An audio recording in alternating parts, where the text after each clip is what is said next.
കണ്ണിൽ വീഴുമ്പോൾ നമ്മൾ എന്താ തിളങ്ങിയത് നോക്കും എന്ത് കാണും? അപ്പൊ സ്വർണത്തിന്റെ ഒന്നും ഇവിടെ ഉണ്ട്, അല്ലാതെ ഈ സ്വർണത്തിന്റെ മാല വിളിച്ച് പറഞ്ഞതാണ് ഞാൻ ഇവിടെ ഉണ്ട് ഒന്ന് നോക്കിക്കോളൂ, ഒന്ന് കണ്ടോളൂ എന്ന് അല്ല. മനസ്സിലായില്ലേ? അങ്ങനെയാണ് വേണ്ടത്. അല്ലാതെ നമ്മളായിട്ട് ചെന്ന് അറിയിച്ച് കേമത്തരം പറഞ്ഞ് അത് രസാവില്ല. അതുകൊണ്ട് രാമൻ അതിനൊന്നും പോവില്ല. രാമൻ അവിടെ മിണ്ടാതെ ഇങ്ങനെ വളരെ വിനയത്തിൽ ഗുരുനാഥന്റെ അടുത്ത് അങ്ങനെ ഒതുങ്ങി നിൽക്കുക. അദ്ദേഹത്തിന്റെ അടുത്ത് പറ്റി ഇങ്ങനെ നിൽക്കണേ. കുമാരന്മാരെ കൊടുത്ത കസേരയിൽ അവരിങ്ങനെ ഇരിക്കേണ്ടത്. അവരിയ്ക്കുന്ന സമയത്ത് വിശ്വാമിത്രൻ എന്ത് ചെയ്തു? കുട്ടികളെ അടുത്തേക്ക് വിളിച്ചിട്ട് പറഞ്ഞു, ഉണ്ണിയെ രാമ വത്സ. എന്താ വിളിച്ചത്? ഉണ്ണിയെ വത്സ രാമ ധനു പശ്യ ഇതി രാഘവമബ്രവീത്. ഉണ്ണിയെ രാമ എന്താ വില്ല് കണ്ടോളോ, ഗുരുനാഥൻ കൊണ്ടിരിച്ചിട്ടുണ്ട്. എന്താ? ഞാനേ ഉണ്ണിക്ക് കാണാനായിട്ടേ അവിടെ അകത്ത് പടിഞ്ഞാറ്റിയിലിരിക്കണ വില്ലേ പണിക്കാരെ കൊണ്ട് കൊണ്ടിരിച്ചിട്ടുണ്ട്, നോക്കിക്കോളൂ ഉണ്ണിയെ കണ്ടോളൂ കേട്ടോ. ആർക്ക്? രാമൻ അത് വരുമ്പോ ഒന്നും കാണാൻ പറ്റുമോ, കാണിച്ചിട്ടൊന്നും ചോദിച്ചിട്ടൊന്നും ഇല്ല ആരോട്. ഈ രാമൻ അവിടെ ഒന്നും പറഞ്ഞിട്ടൊന്നുമില്ല. പക്ഷെ ആരതൊക്കെ ചെയ്യണത്? വിശ്വാമിത്രൻ എന്ത് ചെയ്തു? ബ്രഹ്മഋഷേർ വചനം. നമുക്ക് ഈ വചനം കേട്ടോ. വചനാദ്രാമോ എത്ര തിഷ്ഠതിധനു മഞ്ജൂഷാന്തം അപാവൃത്യ ദൃഷ്ട്വാ ധനുരഥ ബ്രവീൽ. അതുണ്ടായത് ആ വില്ലിങ്ങനെ കണ്ടപ്പം ചോദിച്ചു. രാമൻ അടുത്തേക്ക് വന്ന് വില്ലിലേക്കൊക്കെ നല്ലോണം ഒന്ന് നോക്കി. തരക്കാടില്ല. ആദ്യ കാണുന്നത് അങ്ങനത്തെ ഒരു ജാതി വില്ല് മുമ്പ് കണ്ടിട്ടില്ല. ഇത് ഇവിടെ ഇല്ലല്ലോ, വേറെ എവിടെ ഇല്ലല്ലോ. അപ്പൊ അത് ആദ്യ കാണുന്നതേ. അപ്പൊ ഇതിങ്ങനെ കണ്ടപ്പം ഉണ്ണി ഇങ്ങനെ ചോദിച്ചു, ഗുരുനാഥ എന്താ ഉണ്ണിയെ? ഗുരുനാഥ സംശയം ഉണ്ടേ. എന്താ ഉണ്ണിക്ക് സംശയം? അതെ, ഞാൻ ഈ വില്ലേ ഇതം ധനുർവരം ബ്രഹ്മൻ സംസ്പൃശാമിഹ പാണിന. തൊട്ടു നോക്കാൻ പറ്റുമോ? എന്താ വെച്ചത്? തൊട്ടു നോക്കാൻ പാടുണ്ടോ? ഇനിയിപ്പോ അതല്ല വസ്തുക്കളിൽ തുടരരുതെന്ന് വല്ല ബോർഡ് എന്താനും അവിടെ ഇങ്ങനെ എഴുതിയിട്ടുണ്ട്. എന്താ നമ്മൾ വല്ല ഒരിക്കലൊക്കെ പോയ ചില സാധനങ്ങളൊക്കെ നമ്മൾ കാണാൻ പോകുമ്പോൾ അവിടെ എഴുതിയിട്ടുണ്ട്, വസ്തുക്കളിൽ തുടരരുത്, മാന്തി പറിക്കാം. എന്താ? എന്നിട്ട് നാട്ടുകാരൊക്കെ മാന്തി പറിക്കൊക്കെ ചെയ്യും. എന്നാൽ എഴുതിയിട്ട് അപ്പൊ തുടരുത് പറഞ്ഞ അതിന്റെ അർത്ഥം എന്താ? തുടരുത് തന്നെയാണ്. അങ്ങനെ ഒരു സംഗതി അവിടെ നിർദ്ദേശം നമ്മളത് പാലിക്കണം. ഏത് ഇതിലേക്ക് ചെന്നാൽ അവിടുത്തെ നിർദ്ദേശം പാലിച്ചിട്ട് വേണം അത് അച്ചടക്കാതെ. അപ്പൊ ഇവിടെ എന്താ? അപ്പൊ കുട്ടിക്ക് അറിയില്ലേ അങ്ങനെ വല്ലതും ഉണ്ട്, നമുക്ക് തൊടാൻ പറ്റുമോ? ഇഷ്ടമല്ലല്ലോ. ഇതുവരെ ഇവിടെ അകത്ത് പടിഞ്ഞാറ്റിയിൽ പൂജ കഴിച്ച് വെക്കണ വസ്തു നമ്മളിപ്പം തൊട്ട് വെച്ചാൽ ഇനി പതാലോ ഹിയാവോ ഇഷ്ടമല്ലല്ലോ. അപ്പൊ അതൊന്നും ചോദിക്കണല്ലോ നമ്മൾ. അപ്പൊ ചോദിച്ചു, ഗുരുനാഥ ഈ വില്ലേ തൊടാൻ പറ്റുമോ? സംസ്പൃശാമിഹ പാണിന ചോദിച്ചു. അപ്പൊ ഗുരുനാഥൻ പറഞ്ഞു, ഉവ്വേ അതൊക്കെ ആവാം. എന്താ? തൊടാൻ വിരോധമില്ല, ഒട്ടുമില്ല കേട്ടോ. യജ്ഞവാംശ ഭവിഷ്യാമി തോലനെ പൂരണേ അപ്പിവ. പറ്റുമത് എടുത്തു നോക്കാനൊക്കെ പറ്റുമോ? മറ്റേ ഇത് കെട്ടാൻ പറ്റുമോ? ഇത് തോലനം പൊക്കല് പൂരണം. ഈ പൂരണം പറഞ്ഞാൽ മനസ്സിലാവില്ല അല്ലേ? ഈ പൂരണം എന്ന് പറഞ്ഞാൽ എന്താ വെച്ചോ, ഈ വില്ല് ഏത് വില്ലാണെങ്കിലും സൂക്ഷിക്കുമ്പോൾ എങ്ങനെയാണ് സൂക്ഷിക്കുക എന്നറിയോ? ഈ ഞാണ എന്ന് പറഞ്ഞൊരു കയറുണ്ടാവുമല്ലോ, ആ ഞാണിൻ്റെ കയറ് കെട്ടഴിച്ചിട്ട് അത് സൂക്ഷിക്കുക. എന്നിട്ട് എപ്പോഴാണോ അത് ഉപയോഗിക്കേണ്ടി വരിക, ആ ഉപയോഗിക്കേണ്ടതായ സമയത്താണ് എന്ത് ചെയ്യുക? ഈ വില്ലിൻ്റെ അറ്റത്ത് എന്ത് കെട്ടുക? ഞാണ എന്ന് പറഞ്ഞ കയറ് കെട്ടുക. അതെന്താ അങ്ങനെ? അതല്ലാതെ എപ്പോഴും ഈ കയറ് ഇങ്ങനെ കെട്ടി വെച്ചിട്ട് ഈ വില്ല് സൂക്ഷിച്ചാൽ എന്താ ഉണ്ടാവുക എന്നറിയോ? ഈ വില്ലിൻ്റെ ഈ വടി വളഞ്ഞു പോകും, ജാത്യ വളയും. ജാത്യ വളഞ്ഞാൽ പിന്നെ എന്തിൻ്റെ ബലം കുറയും? ഈ കെട്ടിയ കയറിൻ്റെ ബലം. ഇത് നിവർന്നിരിക്കണ ഈ വടി വളച്ച് കെട്ടുമ്പോൾ ഉണ്ടാവണ ആ വളവിൻ്റെ ഒരു ബലാണ് എന്തിൻ്റെ ശക്തി? ഈ കെട്ടണതിൻ്റെ ബലം. ആ ബലം കൂടുമ്പോഴാണ് എന്ത് ദൂരേക്ക് പോവുക? അമ്പ് പരമാവധി വലിച്ചു വിടുമ്പോൾ ദൂരേക്ക് പോകുള്ളൂ. അതിനാണ് ശക്തി കിട്ടുന്നത്. അപ്പോൾ ഇത് ഇങ്ങനെ എപ്പോഴും കെട്ടി വെക്കാൻ പാടില്ല. അപ്പോൾ കെട്ടഴിച്ചിട്ട് സൂക്ഷിച്ചിട്ട്. അപ്പോൾ ഇപ്പോൾ ഈ വില്ലിപ്പോൾ എങ്ങനെ ഇരിക്കും? കെട്ടഴിച്ചിട്ട് ഞാനൊരിക്കലും കെട്ടിയിട്ടുണ്ടോ? ഒരിക്കലും കെട്ടിയിട്ടുണ്ടാവില്ല, സൂക്ഷിച്ച് വെച്ചിട്ടുണ്ട്.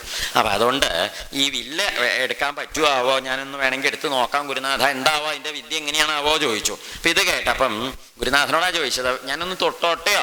തൊട്ടോളും ഉണ്ണി, തൊടാൻ വിരോധമില്ല. എടുക്കാനൊക്കെ പറ്റുമാവോ? എടുത്തിട്ട് തോലനെ പൂരണേ അത് കെട്ടാനും പൊക്കാനും ഒക്കെ വയ്ക്കും, ആവശ്യമില്ല. ഗുരുനാഥൻ പറയച്ച ചെയ്യാല്ല വെച്ചാൽ പിന്നെ വിഷമല്ലേ? ഇനിയും എന്താ ഇവിടുന്ന് പറയുന്നു വെച്ചാൽ അതിനനുസരിക്കണം. അപ്പം ഇത് കേട്ടപ്പം നമ്മുടെ വിശ്വാമിത്ര മഹർഷി ആ വലിയ കസേരമിലിരിക്കണ്ടല്ലോ, അദ്ദേഹം എങ്ങനെ ഒരു ഭാവത്തിലാണ്, വലിയൊരാളാണല്ലോ. അദ്ദേഹം ഇരിക്കുമ്പോൾ പുണ്യ ചോദിച്ചു, ഗുരുനാഥ വയ്ക്കോ? അപ്പൊ വിശ്വാമിത്രർ പറഞ്ഞു, ബാഠം ഉവ്വേ. എന്താ ബാഠം ചൽ? ഉവ്വ് അതൊക്കെ ആവാം, അതൊന്നും വിഷമില്ല. ബാഠമിത്യേവ അത്ര മാത്രമേ പറഞ്ഞുള്ളൂ. ബാഠം ബാഠം ചെന്താ നമ്മൾ പറയില്ലേ പറ്റുമാവാ? ഉവ്വ പറ്റും, ഉവ്വ എന്നൊക്കെ പറയില്ലേ ആ ഭാഷയില്. ബാഠമിത്യേവതം രാജ്യ മുനിശ്ചതമ ഭാഷത. രാജ്യവും മഹർഷിയും കൂടി എന്ത് പറഞ്ഞു? അപ്പം രാജാവും കൂടി കൂടെ കൂടി ഉവ്വേ അതൊക്കെ ആവാം വിരോധമില്ല. ആര് പറഞ്ഞു? രാജാവും പറഞ്ഞു. ഇത് കേട്ടപ്പോഴൊക്കെ എന്താ വെച്ചോ, നമ്മുടെ രാമനടുത്തേക്ക് ചെന്ന് വില്ലൊക്കെ ഒന്ന് കണ്ടു. ലക്ഷ്മണൻ അടുത്തുണ്ടോ കൂടെ തന്നെ ഉണ്ട്. രാമൻ അങ്ങോട്ട് ചെന്നിട്ട് ലീലയാ സധനുർമധ്യേ, ലീലയാ പറഞ്ഞ അർത്ഥം ലീലയാ ഒരു കുട്ടിക്കളി മട്ട എന്നർത്ഥം, കാര്യമായിട്ടൊന്നുമല്ല. ലീലയാ സധനുർമധ്യേ ജഗ്രാഹ വചനാൻ മുനേ, മഹർഷിയുടെ സമ്മതവാക്യം ഇങ്ങോട്ട് കേട്ടപ്പോഴേക്ക് ഉണ്ണി പോയിട്ട് ആ വില്ലിന്റെ നടക്ക എന്ന് പറഞ്ഞാൽ ഈ പിടിക്കുന്ന ഒരു സ്ഥലം ഉണ്ടാവും, ഇങ്ങനെ പിടിക്കാനൊക്കെ ആയിട്ടൊരു സ്ഥലം ഉണ്ടാവും, അതന്നെ നടക്ക. ഈ നടക്ക ചെന്ന് ജഗ്രാഹ പിടിച്ചു. പിടിച്ചിട്ട് എന്ത് ചെയ്തു വെച്ചോ, പശ്യതാം നൃസഹസ്രാണാം ബഹൂനാം രഘുനന്ദന അമ്പമ്പോ ആയിരക്കണക്കിന് ആൾക്കാർ നോക്കി നിൽക്കുമ്പോഴാണ്, അനവധി പേരുണ്ടല്ലോ സഭയിൽ, അവർക്ക് നോക്കി നിൽക്കുന്ന സമയത്ത് ഈ കുമാരൻ ആരോപയത് ധർമാത്മാ സലീലമിവ ദധനു. സലീലം നമ്മളിപ്പോൾ എന്തെങ്കിലുമൊക്കെ സാധനം എടുക്കാനായിട്ടൊക്കെ പുറപ്പെടുമ്പോൾ എങ്ങനെയാ പുറപ്പെടുക? കൈയൊക്കെ കയറ്റി മുണ്ടൊക്കെ വലിച്ച് കുത്തി കൊടുത്ത് എന്തോ അങ്ങനെ വലിയൊരു ഉത്സാഹവും ഒരു തയ്യാറെടുപ്പിലൊക്കെ വന്നിട്ട് ഇങ്ങനെ ബുദ്ധിമുട്ടിയിട്ട് എന്നാൽ തന്നെ പൊങ്ങില്ല, അങ്ങനെയൊക്കെയല്ല വലിയ ഭാരമുള്ളത് പൊക്കുക. 5000 ആള് ഏറ്റി കൊണ്ടുവന്ന വസ്തു പൊക്കാനൊക്കെ ഒരു കുട്ടി പോകുമ്പോൾ അങ്ങനെയൊക്കെ വേണ്ടേ. ഈ ഉണ്ണി പോയത് സലീലം ഒരു കളിയായിട്ട് അങ്ങോട്ട് ചെന്ന് ആ വില്ലങ്ങനെ എടുത്തു. ആരോപയിത്വാ ധർമാത്മാ പൂരയാമാസധനു, വില്ല ഇങ്ങോട്ട് കുത്തനെ ഇങ്ങോട്ട് വെച്ചു. എന്നിട്ട് പൂരയാമാസ പറഞ്ഞ വില്ല് കൊലക്കുക എന്നാ അതിന് ഭാഷ. എന്താ ഭാഷ? വില്ല് കൊലക്കുക പറഞ്ഞ വാഴ കൊലക്കുക എന്നൊന്നും പറയുമ്പോൾ അല്ല കേട്ടോ. നമുക്ക് ശീലമില്ലാത്തൊരു ഭാഷയാണ് ഈ വില്ല് മുമ്പ് ഒരു പരിചയമില്ലല്ലോ. വില്ല് കൊലക്കുക എന്ന് പറഞ്ഞാൽ വില്ലിന്റെ ഈ തണ്ട ഇങ്ങോട്ട് പിടിച്ചു വാങ്ങിയിട്ട് അതിന്റെ മുകൾ ഭാഗം ഇടത്തെ കൈ കൊണ്ട് പിടിച്ചിട്ട് ഇങ്ങോട്ട് താഴ്ത്തും. എന്നിട്ട് ഈ കയറിന്റെ ഒരു വട്ടക്കണ്ണി കെട്ടുണ്ടാവേ, ആ കെട്ട് ഇതിന്റെ അറ്റത്ത് അങ്ങോട്ട് കൊളത്തും. അപ്പോഴാണ് വില്ലാവുള്ളൂ. പ്രവർത്തിക്കാനുള്ള തയ്യാറിലാവുള്ളൂ വില്ല്, പ്രവർത്തിപ്പിക്കാനുള്ള ഉപകരണമാവുള്ളൂ, അതുവരെ ആവില്ല. അപ്പൊ അതുകൊണ്ട് ഇതിങ്ങോട്ട് പിടിച്ചു, വില്ലിങ്ങോട്ട് കുത്തി തലയിങ്ങോട്ട് താഴ്ത്തിയിട്ട് കയറങ്ങോട്ട് കെട്ടാൻ അതങ്ങോട്ട് പിടിച്ചങ്ങോട്ട് കെട്ടിക്കിട്ട് കെട്ടാൻ പുറപ്പെട്ട സമയത്തൊന്നും പറയേണ്ട. ധനുർമധ്യേ ആ വില്ല് നടക്ക വെച്ച് ഭഞ്ച തകർന്നു പോയി, പൊട്ടിപ്പോയി എന്നർത്ഥം. വില്ല് നടക്ക വെച്ചിട്ടേ മുറിഞ്ഞങ്ങോട്ട് പോയി. നരശ്രേഷ്ഠോ മഹായശാഹ, ഈ കുമാരൻ വില്ലെടുത്ത് പൊക്കിയ സമയത്ത് വില്ല് നടുമുറിഞ്ഞ സമയത്ത് അമ്പോ വലിയ ശബ്ദം ഉണ്ടായത്. തസ്യ ശബ്ദോ മഹാനാസീൽ, വല്ലാത്ത ജാതി ഒച്ചപ്പാടും ബഹളമൊക്കെ ഉണ്ടായത്. ഭൂമികമ്പശ്ച, എന്തത്? ഭൂമി കുലുങ്ങിന്ന്. ഭൂമികമ്പശ്ച സുമഹാൻ പർവ്വതസ്യേഹതി, പർവ്വതങ്ങളൊക്കെ പിളർന്നു വരികയാണോ എന്നൊരു സംശയം ബഹളം കേട്ടിട്ട്. നിപേതുശ്ച സുരാ സർവേ, ദേവന്മാരൊക്കെ തലചുറ്റി മുറ്റത്ത് വീണു. ദേവന്മാർ ഇവിടെ ഇല്ല, അവരെ ദേവലോകത്ത് വരെ ഞെട്ടിപ്പോയി, എല്ലാവരും മുട്ടുത്തി വീണു എന്നാ പറഞ്ഞത്. അമ്പോ വർജയിത്വ, വീഴാത്തവരുടെ ലിസ്റ്റാ പറയുന്നത്. വീണവരുടെ ചരിത്രം പറയച്ച കടലാസ്, വലിയ കടലാസ് വേണ്ടി വരും, കുറെ ആൾക്കാർ എഴുതേണ്ടി വരും. വീഴാത്തവരെ എന്ന് വെച്ചാൽ 3-4 ആളെ, അപ്പൊ അത് പറയില്ല എളുപ്പം. ആരൊക്കെ വീഴാത്തവരെ? ബോധം കെട്ട് വീഴാത്തവരെ. വർജയിത്വാ മുനിവരം രാജാനം തൗ ചരാഘവൗ, മുനിവരൻ വീണില്ല. അതാരെ മുനിവരൻ? വിശ്വാമിത്രർ വീണില്ല. രാജാവും വീണില്ല. അതാരത്? ജനക മഹാരാജാവ്. തൗ ചരാഘവൗ, ആ രാഘവന്മാരും വീണില്ല. അതാര രാഘവന്മാര്? രാമലക്ഷ്മണന്മാരും വീണില്ല. അവർ ഒഴിച്ചുള്ളവരൊക്കെ വീണു എന്നർത്ഥം. എന്നുവെച്ചാൽ അർത്ഥം എന്താ? എല്ലാവരും ഞെട്ടിപ്പോയിണ്ടാവേ. നമ്മളിപ്പോ പറയില്ലേ ഇടിവെട്ടിയിടും വണ്ണം, അതറിയാത്തവരാരും ഉണ്ടാവില്ല. ഏത്? ഇടിവെട്ടിയിടും വണ്ണം വിൽ മുറിഞ്ഞൊച്ച കേട്ടോ നടുങ്ങി രാജാക്കന്മാരുരകങ്ങളെ പോലെ. അടുത്ത വരി അത് പടില്ല. ഏത് വരി? ഇനിയിപ്പോൾ നമ്മൾ ചെല്ലാൻ വെച്ച മൈഥിലി അത് പടില്ല കേട്ടോ. അതില്ല എന്ന് പറയാൻ കാരണം എന്താ ചോദിച്ചാൽ, ഇപ്പം ഈ രാമന് വന്ന് ഈ വില്ലെടുക്കണ സമയത്ത് ഇത് പൊട്ടിക്കുന്നതൊക്കെ എവിടുന്നാണ്? കൊട്ടാരത്തിലെ സഭയിലാണ്. കൊട്ടാരത്തിലെ സഭയിലല്ലല്ലോ സ്ത്രീകളും കുട്ടികളും താമസിക്കുക. കുട്ടികൾക്കും സ്ത്രീകൾക്കും താമസിക്കാനുള്ള പ്രത്യേക സ്ഥലമുണ്ട്, അന്തഃപുരം എന്നാ പറയുക. അവരെ പ്രത്യേക താമസ സ്ഥലമുണ്ട്. ഈ കൊട്ടാരം എന്ന് പറഞ്ഞാൽ താമസിക്കുന്ന സ്ഥലമല്ല അത്. ഈ സഭ കൂടുക, മീറ്റിംഗ് കൂടുക, ബില്ല് പാസ്സാക്കുക, അങ്ങനെയുള്ള സൗകര്യങ്ങളൊക്കെ ലോകസഭ, നിയമസഭ എന്നൊക്കെ പറഞ്ഞ സഭകൾ നമ്മൾ കേട്ടിട്ടില്ലേ, ഭരിക്കണവർ ചെന്നിരിക്കുന്നത്. അപ്പം അതുപോലെയുള്ള ഈ പ്രതിനിധികളൊക്കെ വന്നു കൂടിയിരിക്കുന്നതായ പ്രവിശ്യാപതികളും ജനപദാധിപന്മാരൊക്കെ വന്നിരുന്നിട്ട് ചർച്ചകളും കാര്യങ്ങളൊക്കെ നടത്തുന്ന സ്ഥലമാണ്. അപ്പം അവിടെ ഒന്നും ആരുണ്ടാവില്ല, സ്ത്രീകളും കുട്ടികളൊന്നും ഉണ്ടാവില്ല. അപ്പം ഇത് പൊട്ടിയ വിവരം ഇത് രാമനാണ് പൊട്ടിച്ചതെന്നും അതുകൊണ്ട് എൻ്റെ കല്യാണം നടക്കുന്നൊന്നും ആർക്കും ഇഷ്ടമുണ്ടാവില്ല. ഇനിയിപ്പോൾ ഇഷ്ടമുണ്ടെങ്കിലും സീത ചെറിയ കുട്ടിയാണ്, അതിനാ കല്യാണത്തിൻ്റെ കാര്യം. രാമനും കല്യാണം എന്നൊന്നും പറഞ്ഞാൽ വലിയ അങ്ങനത്തെ ഒരു സംഗതി നമ്മൾ വിചാരിച്ച മാതിരിയുള്ളൊരു ബോധ്യത്തിലൊന്നും, ചെറിയ കുട്ടികൾ 12 വയസ്സായ ഉണ്ണിയല്ലേ, അപ്പം അത്രയ്ക്കൊന്നും ഒരു കഥയും വിവരമൊന്നും ഉള്ള കൂട്ടത്തിലല്ല. അപ്പം അതുകൊണ്ട് രാമൻ ഇപ്പോൾ അതൊരു വലിയ കാര്യമാണ് ചെയ്തത്, കല്യാണം നടക്കാൻ പോവാണെന്നൊന്നും വിചാരിച്ച് ചെയ്തതൊന്നുമല്ലേ. ഗുരുനാഥനോട് ചോദിച്ചു, കാണാത്തൊരു സാധനം തൊട്ടു നോക്കിയാലോ എന്ന് കൗതുകം. എല്ലാം മാമൻ വില്ലെടുക്കാമോ, കുലയ്ക്കാമോ, വലിക്കാമോ, ഒക്കെ മോന്നാ ചോദിച്ചത്. അപ്പൊ പറഞ്ഞു എല്ലാം ആം, എല്ലാം ആവാം, വില്ലെടുക്കാം, വില്ല് കൊലയ്ക്കാം, എന്താവാം, വേണമെങ്കിൽ അയക്കാനൊന്നും വിഷമില്ല, നമ്മൾ അധ്യാത്മരാമായണത്തിൽ പറഞ്ഞ അതൊക്കെ തന്നെ. പക്ഷെ ഇവിടെ എന്താ വെച്ചാൽ അങ്ങനെയല്ല, ഭാഷ എന്ന് മാത്രമല്ല. പക്ഷെ സീതാദേവി ഇവിടെ ഒന്നും ഇല്ല കേട്ടോ, ഒന്നും അറിഞ്ഞിട്ടില്ല. അപ്പം അതുകൊണ്ട് ആ വരി വാൽമീകി രാമായണ സമ്പ്രദായത്തിന് ചേരില്ല. ഏത് ഇതിലെ മയിൽപ്പേട പോലെ ആനന്ദം പൂണ്ടാളെന്നുള്ള ആ വരി ഇവിടേക്ക് പറ്റില്ല. ഏതായാലും മറ്റത് ഞെട്ടി ഇത് വീണതൊക്കെ ശരിയാവും, അത് വേണമെങ്കിൽ പറയാം. അപ്പം രാജാക്കന്മാരും സകലരും ഞെട്ടി, ദേവന്മാർ വരെ ഞെട്ടി പോയിട്ടിരിക്കുന്ന സമയത്ത് രാമലക്ഷ്മണന്മാരും ജനക മഹാരാജാവും വിശ്വാമിത്രരും ഒരു പരിഭ്രമം ഇല്ലാണ്ടിരിക്കുന്ന സമയത്ത് അവൾക്ക് എന്താ ഉണ്ടായെന്നറിയോ, ഈ ശബ്ദം കെട്ട് കേട്ടപ്പോൾ സന്തോഷം ഉണ്ടായത്. മറ്റൊരൊക്കെ ബോധം കെട്ട് കിടക്കുക, അവരെ നീട്ടിട്ടില്ല, അവരൊക്കെ കുറച്ച് കഴിഞ്ഞാൽ നീട്ടുള്ളൂ എന്നറിയാം. ജനക മഹാരാജനൊരു വേവലാതി ഒന്നും ഉണ്ടായില്ല, അദ്ദേഹത്തിന് സന്തോഷം ഉണ്ടായത്. എന്താ സന്തോഷം എന്നറിയൂ, അദ്ദേഹം എന്നിട്ട് പറയുകയും ചെയ്തു, ഉവാച പ്രാഞ്ജലിർവാക്യം വാക്യജ്ഞോ മുനി പുങ്കവം. മഹാരാജാവ് ഈ ഞെട്ടിയെ തെറിച്ച ആൾക്കാരൊക്കെ വിഷമിച്ചിരിക്കുന്ന സമയത്ത് കൈ കൂപ്പി വന്നിട്ട് മുനിപുങ്കവനോട് നല്ല ഭാഷയിൽ വാക്യജ്ഞൻ നല്ല ഭാഷയിൽ സംസാരിച്ചു. എന്താ പറഞ്ഞത്? ഭഗവൻ. ആരെയും വിളിച്ചത്? ഭഗവൻ. ഗുരുവായൂരപ്പനെയോ? ആരെയും വിളിച്ചത്? ഗുരുവായൂരപ്പനെ അല്ല, ഗുരുനാഥനെ വിളിച്ചത്. അത് പഴയ കാലത്തെ ഗുരുനാഥന്മാരെയും ഭഗവാൻ എന്ന് വിളിക്കും. ഇപ്പം ഇന്ന് ഭഗവാനെന്നെ ഭഗവാനെ എന്ന് വിളിക്കാറില്ല. ഗുരുനാഥന്മാരെയൊക്കെ പണ്ട് അധീഹി ഭഗവോ ബ്രഹ്മേതി അങ്ങനെയൊക്കെ പറയും. വേദത്തിലെ മന്ത്രമാണ്. ഭഗവാനെ എനിക്ക് ബ്രഹ്മതത്വം ഉപദേശിച്ചു തരണേ എന്നൊക്കെ പറയും. അങ്ങനെ ഭഗവാൻ എന്ന് പറയാറുണ്ട്.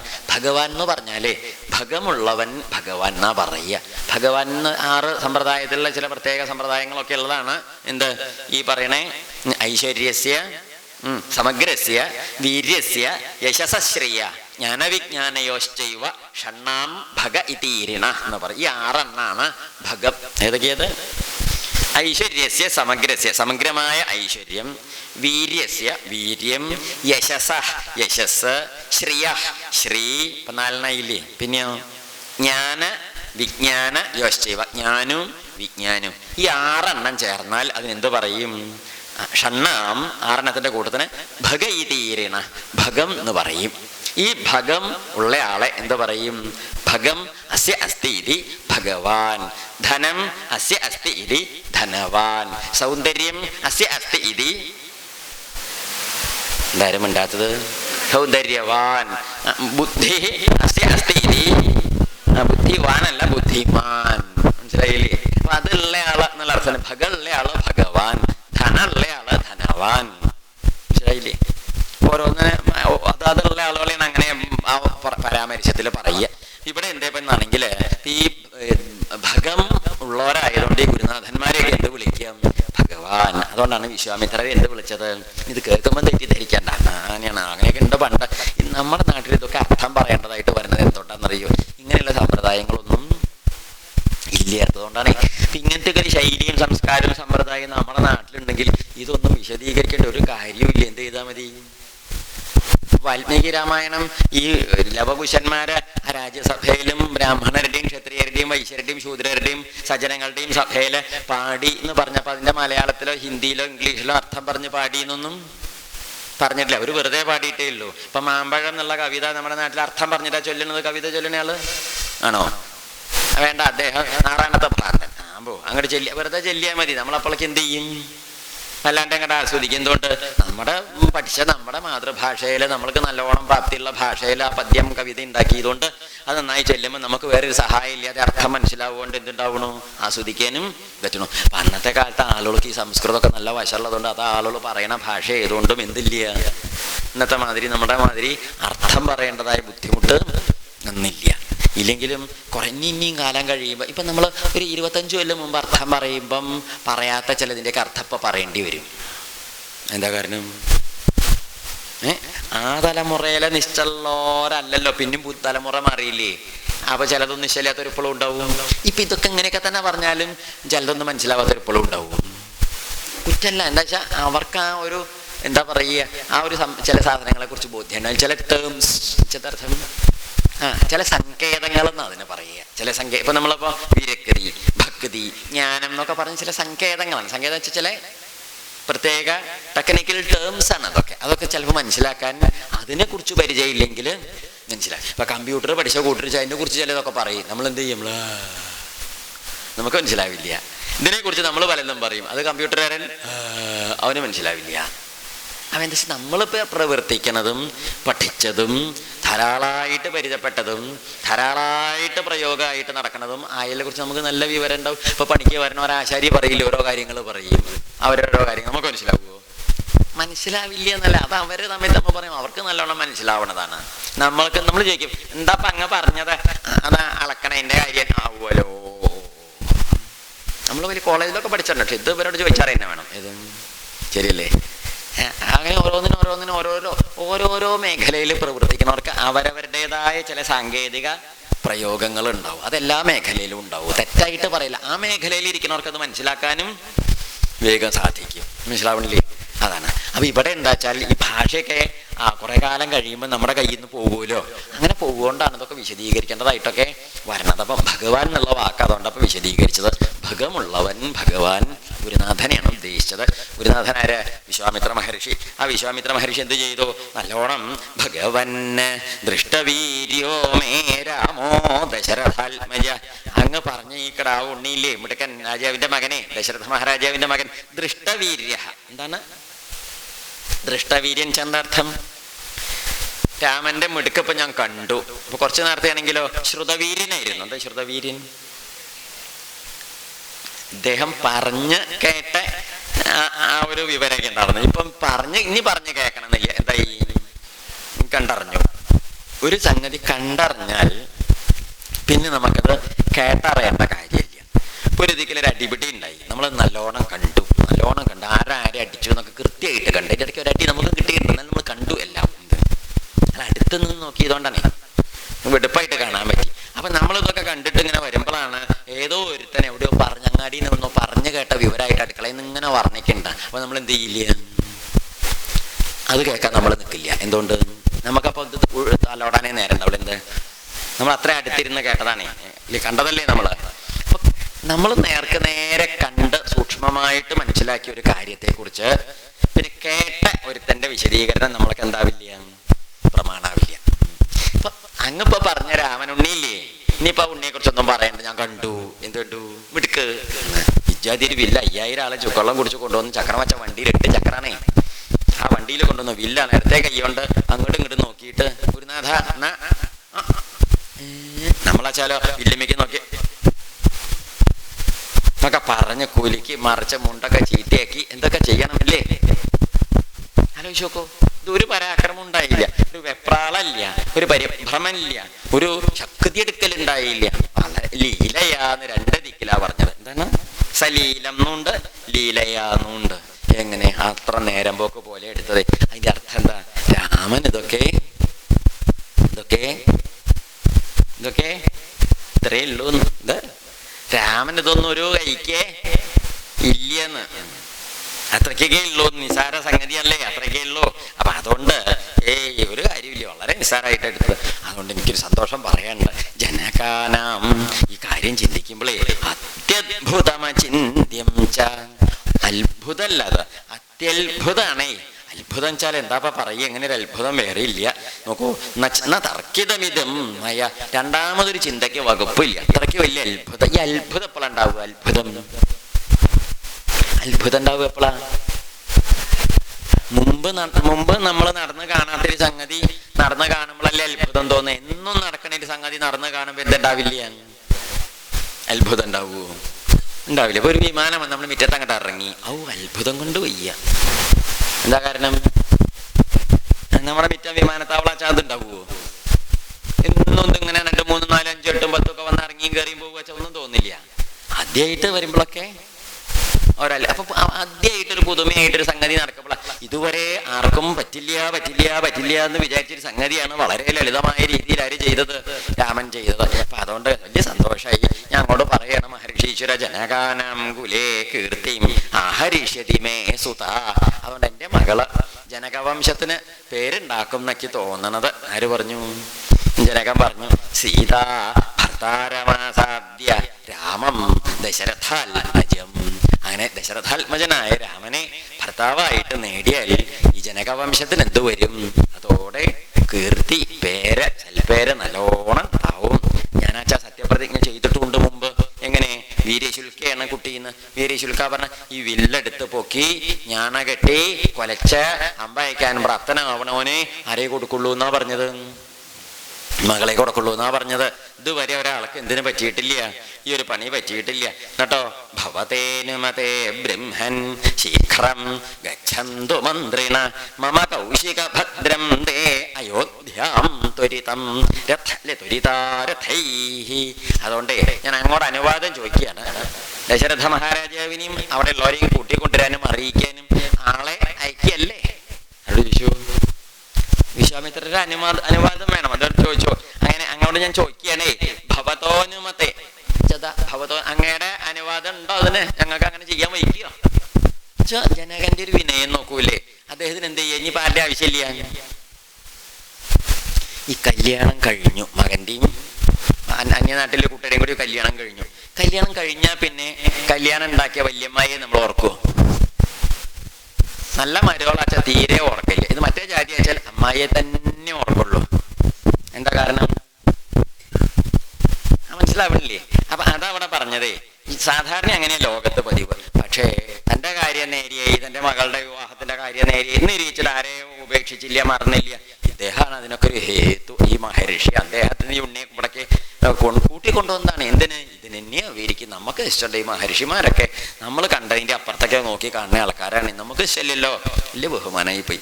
അതുകൊണ്ട് അങ്ങ് ഒന്ന് അനുവാദം തന്നു വെച്ചാൽ ദശരഥ മഹാരാജാവിന്റെ കൊട്ടാരത്തേക്ക് ആളെ കയറുന്നു. അവരെ അറിയിക്കണല്ലോ. അവിടുത്തെ ഇന്നൊക്കെ വേണമെങ്കിൽ ജനകൻ എന്ത് ചെയ്യും? ഇപ്പൊ അവിടെയൊക്കെ അറിഞ്ഞാൽ ചിലപ്പോ അവരെ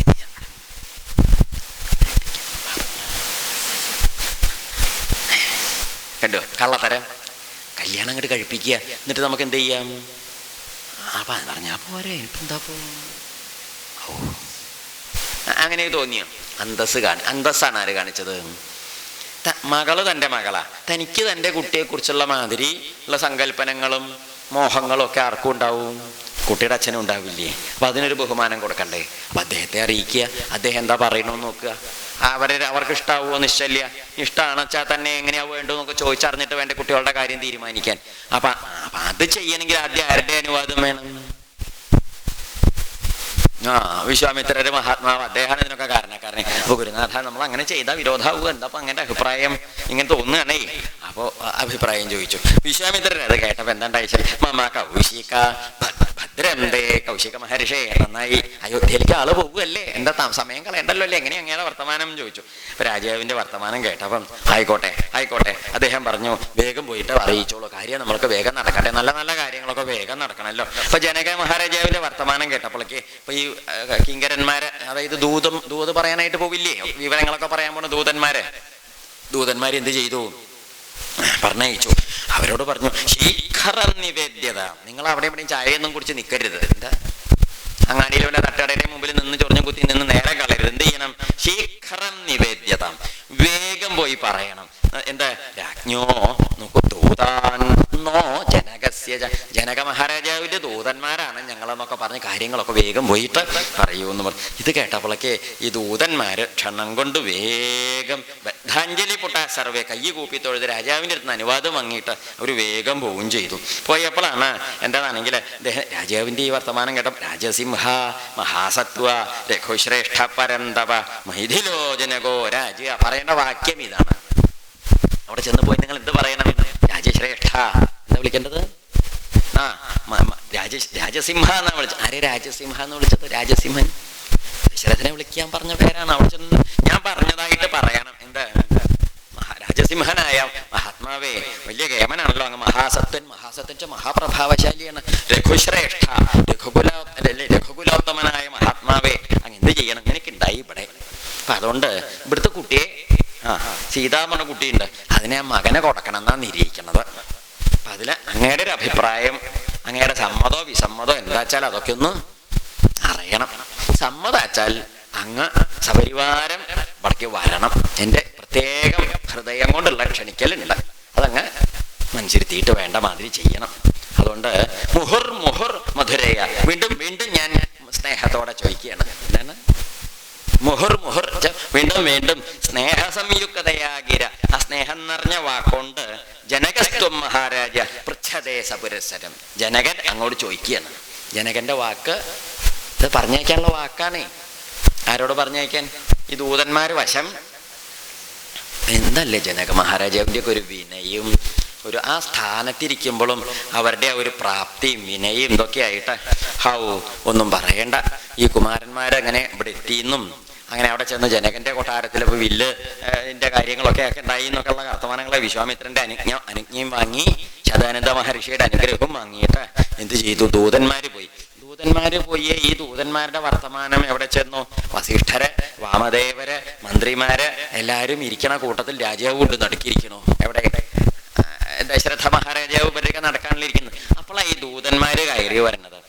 ദൂതന്മാര് കയറി വന്ന് ഈ വർത്തമാനം പറഞ്ഞപ്പം ഒന്നും പറയണ്ട, രാജാവിന് വലിയ സന്തോഷമായി. ദശരഥ മഹാരാജാവിനെ വലിയ സന്തോഷമായി. രാജാവ് ഇങ്ങനെ പറയുകയും ചെയ്തു, ഒന്നും പറയണ്ട, ഗൊപ്പത കുശികപുത്രേണ കൗസല്യാനന്ദവർദ്ധന ലക്ഷ്മണേന സഹഭ്രാത.